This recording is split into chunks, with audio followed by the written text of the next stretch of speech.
நடிகர் நெப்போலியனுக்கு பிடி வாரண்ட், நீதிமன்றம் அதிரடி உத்தரவு. அதுவும் இந்த படத்திற்காகவா? நடிகர் நெப்போலியன் கௌதம் கார்த்திக் நடிப்பில் கடந்த சில வருடங்களுக்கு முன்னர் வெளியாகியிருந்த படம் முத்துராமலிங்கம்.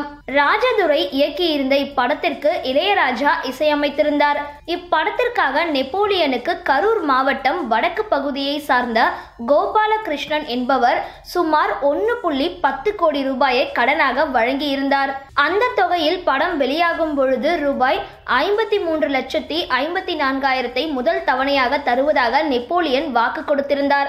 ஆனால் இதுவரை ரூபாய் 25 லட்சத்தை மட்டுமே கொடுத்திருக்கும் நெப்போலியன் அனுப்பிய மீதி ரூபாய் 28,54,000 காசோலை பணமின்றி திரும்பி வந்துள்ளது. இதனால் கோபாலகிருஷ்ணன் நீதிமன்றத்தில் வழக்கு தொடர்ந்தார். நீதிமன்றம் 5 முறை சம்மன் அனுப்பியும் நெப்போலியன் ஆஜராகாததனால் கடந்த 22ஆம் தேதி பிடி வாரண்ட் பிறப்பித்துள்ளது. இந்த வீடியோ பத்தின உங்களோட கருத்துக்களை கீழே இருக்க கமெண்ட் பாக்ஸ்ல போஸ்ட் பண்ணுங்க. இந்த வீடியோவை லைக் பண்ணுங்க, ஷேர் பண்ணுங்க, மறக்காம பக்கா டிவியை சப்ஸ்கிரைப் பண்ணுங்க.